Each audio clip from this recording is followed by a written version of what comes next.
यह एक बूढ़े दरवेश और एक कुंवारी लड़की की कहानी है, जो एक खौफनाक जंगल की दास्तान है। इस जंगल में एक बूढ़ा दरवेश अपनी कुटिया में रहता था। कहानी की इब्तिदा एक तूफानी रात से हुई, जब शदीद बारिश हो रही थी। हर तरफ गहरा अंधेरा छाया हुआ था। आसमान से बिजली कड़क रही थी और जंगल में खौफनाक सन्नाटा तारी था। बूढ़ा दरवेश अपनी कुटिया में बैठा था। उसने दरवाजा मजबूती से बंद कर रखा था, ताकि बारिश और तूफान से महफूज रहे। अचानक कुटिया के दरवाजे पर दस्तक हुई। बूढ़ा दरवेश हैरान हुआ कि उस गहरी रात और खौफनाक जंगल में कौन आ सकता है। उसने हिम्मत करके दरवाजा खोला तो देखा कि एक खूबसूरत और नौजवान कुंवारी लड़की बाहर खड़ी है। उसके कपड़े बारिश में भीग चुके थे और उसका जिस्म कांप रहा था। वह जवानी के उरूज पर थी। बूढ़े दरवेश ने हैरत से पूछा, ए लड़की, तुम कौन हो और इस खौफनाक जंगल में ऐसी तूफानी रात को क्या कर रही हो? लड़की ने खौफजदा लहजे में जवाब दिया, बाबा जी, मैं इस जंगल के करीब वाले गांव से हूं। मैं बहुत डर गई हूं।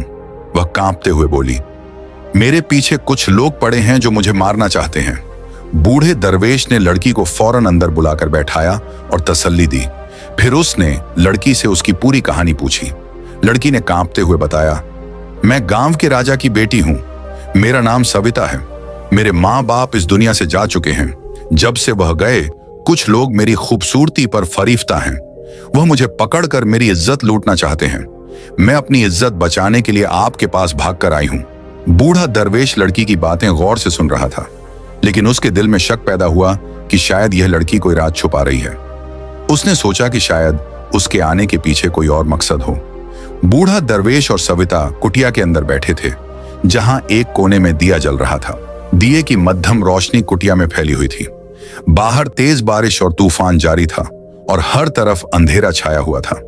बूढ़ा दरवेश बरसों से तन्हा रहा था, लेकिन आज उसकी कुटिया में एक इंतहाई खूबसूरत लड़की मौजूद थी। वह खुद को रोकने की कोशिश कर रहा था कि कहीं कोई गलती न हो जाए। उसके जहन में अजीब से ख्यालात जाग रहे थे। अचानक सविता बोली, बाबा जी, मैं बहुत डरी हुई हूं। क्या आप मुझे आज की रात अपनी कुटिया में पनाह देंगे?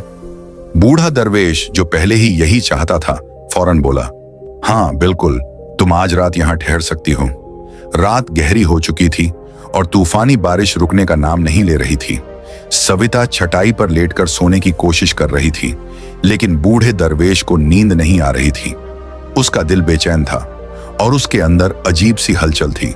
बरसों से दबे हुए ख्यालात जाग उठे थे। उसे प्यार की दुनिया नजर आ रही थी और जवानी का जोश उसे बेकरार कर रहा था। वह सोच रहा था कि यह रात कैसे गुजरेगी। वह खुद को संभालने की कोशिश कर रहा था, लेकिन नींद ना आती। उसका दिल और बेकरार हो गया। अचानक किसी के रोने की आवाज आई। वह चौंक गया और फौरन सविता के पास गया। उसने देखा कि सविता रो रही थी। बूढ़े दरवेश ने पूछा, ऐ सविता, क्या हुआ? तुम क्यों रो रही हो? सविता ने डरते हुए कहा, मेरे साथ कुछ ऐसा हुआ है जो मैं किसी को नहीं बता सकती। यह सुनकर बूढ़ा दरवेश हैरान हुआ और बोला, ऐसी क्या बात है जो तुम मुझसे छुपा रही हो? कौन सा राज? सविता ने कांपते हुए कहा, मैं कोई अच्छी लड़की नहीं हूं। मैं एक बुरी लड़की हूं। मैं अच्छे काम नहीं करती। मैं बहुत प्यासी हूं। फिर उसने ऐसी बात कही कि बूढ़े दरवेश का खून खुश्क हो गया। वह बोली, मैं कोई आम लड़की नहीं, मैं एक भटकी हुई रूह हूं। यह सुनकर बूढ़े दरवेश के जिस्म में खौफ की लहर दौड़ गई। उसके पांव तले जमीन निकल गई। वह घबरा कर बोला, अगर तुम रूह हो तो यह कैसे मानूं? सविता ने आहिस्ता से अपनी कहानी शुरू की। यह बहुत पुरानी बात है। मैं बनारस की एक रानी थी।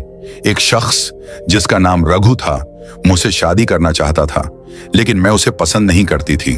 उसने मुझे हासिल करने के लिए काला जादू किया।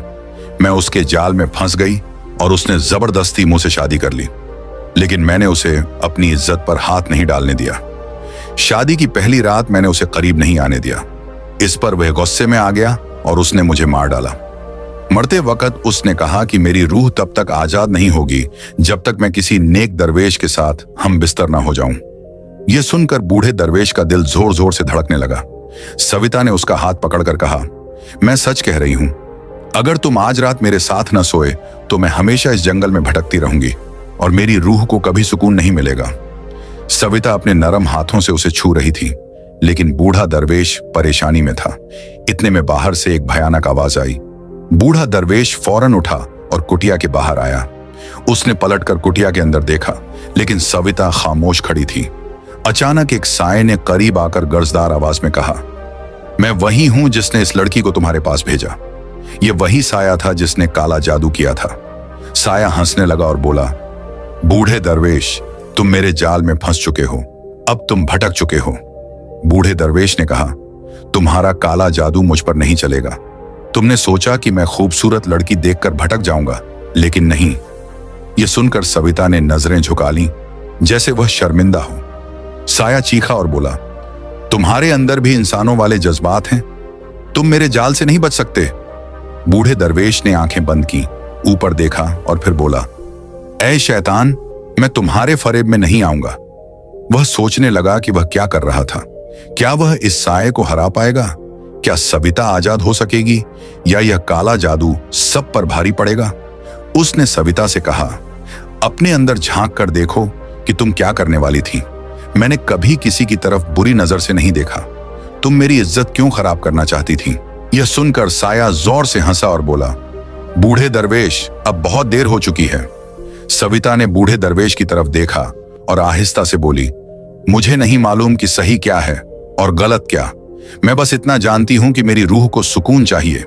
बूढ़े दरवेश ने नरमी से कहा, तुम्हें अपनी रूह के लिए नहीं, खुद के लिए जीना होगा। यह जंग तुम्हें खुद लड़नी है। सविता चौंक गई। उसने गहरी सांस ली और बोली, तुम ठीक कहते हो, ये मेरी जंग है और मैं खुद लड़ूंगी। उसने आंखें बंद की और सुकून की तलाश शुरू की। अचानक साया दहाड़ा। सविता ने मजबूत लहजे में कहा, हाँ, मैं तैयार हूं, तुम भी तैयार हो जाओ। उसने अपना हाथ उठाया और साये को पकड़ने की कोशिश की। जैसे ही उसने साये को छुआ, तेज हवा चलने लगी और साया हवा में उड़ने लगा। वह खुद को बचाने के लिए तड़प रहा था, लेकिन बच न सका। सविता ने हौसले से उस साये को नेस्तो नाबूद कर दिया। जब सब खत्म हुआ, उसने आंखें खोली और बूढ़े दरवेश को अपने सामने पाया। उसकी आंखों में शर्मिंदगी थी और उसे अपनी गलती का एहसास हो गया था। वह बूढ़े दरवेश के कदमों में गिर पड़ी और बोली, मुझसे बड़ी गलती होने वाली थी, आपने मुझे बचा लिया। मैं दिल से आपकी शुक्रगुजार हूं। बूढ़ा दरवेश मुस्कुराया और बोला, कोई बात नहीं, अब तुम यहां से जा सकती हो। सविता ने सर झुकाया, आंखों में आंसू लिए और खामोशी से जंगल से निकल गई। उसकी रूह हमेशा के लिए आजाद हो गई। एक छोटे गांव में अर्जुन नाम का लड़का रहता था। वह गरीब लेकिन बेहद मेहनती और ईमानदार था। उसके माता पिता खेतों में काम करते थे और अर्जुन बचपन से ही उनके साथ मदद करता था। अर्जुन का सपना था कि वो शहर जाकर बड़ा आदमी बने और अपने परिवार की गरीबी मिटाए, लेकिन उसके पास ज्यादा संसाधन नहीं थे। गांव के अन्य बच्चे पढ़ाई छोड़कर खेल कूद और मनोरंजन में लगे रहते, लेकिन अर्जुन ने अपनी पढ़ाई और मेहनत पर पूरा ध्यान लगाया। कठिनाई और संघर्ष शहर जाने का अवसर आया जब अर्जुन ने पास के शहर के कॉलेज में दाखिला लिया। यहाँ सब कुछ नया था, पढ़ाई की कठिनाई, शहर की तेज रफ्तार जिंदगी और महंगे किताबें और फीस। अर्जुन के पास ज्यादा पैसे नहीं थे। उसने सोचा, मैं हार नहीं मानूंगा, मेहनत ही मेरी ताकत है। वह सुबह जल्दी उठता, खेत में काम करने के बाद पढ़ाई करता और रात को खुद ही खाना बनाता। कई बार थकान से आंखें बंद होने लगती, लेकिन उसने कभी हिम्मत नहीं हारी। सफलता की ओर कदम समय बीतता गया। अर्जुन की मेहनत रंग लाने लगी। उसने अच्छे नंबर लाने शुरू किए। शिक्षक और सहपाठी उसकी लगन देखकर प्रभावित हुए। कॉलेज की स्पोर्ट्स टीम में भी जगह बनाई। एक दिन कॉलेज में एक बड़ा प्रतियोगिता और नौकरी का अवसर आया। ये मौका केवल सबसे मेहनती और लगनशील छात्रों को मिलता था। अर्जुन ने बिना किसी बहाने के दिन रात मेहनत की। मेहनत का फल अंत में अर्जुन ने प्रतियोगिता जीत ली और शहर की सबसे प्रतिष्ठित कंपनी में नौकरी पा ली। उसकी मेहनत और लगन का फल सामने आ गया। अब वह अपने माता पिता के लिए बेहतर जीवन दे सकता था। उसने अपने माता पिता के लिए नया घर बनवाया, अपने गांव में स्कूल की किताबें और सुविधाएं दी। अर्जुन की कहानी यह दिखाती है कि मेहनत, ईमानदारी और लगन किसी भी कठिनाई को पार कर सकती है। कहानी का संदेश, मेहनत कभी बेकार नहीं जाती। कठिनाइयों में भी लगे रहो, क्योंकि मेहनत का फल हमेशा मिलता है। सफलता उन्हीं के कदम चूमती रहे जो हिम्मत और लगन से काम करते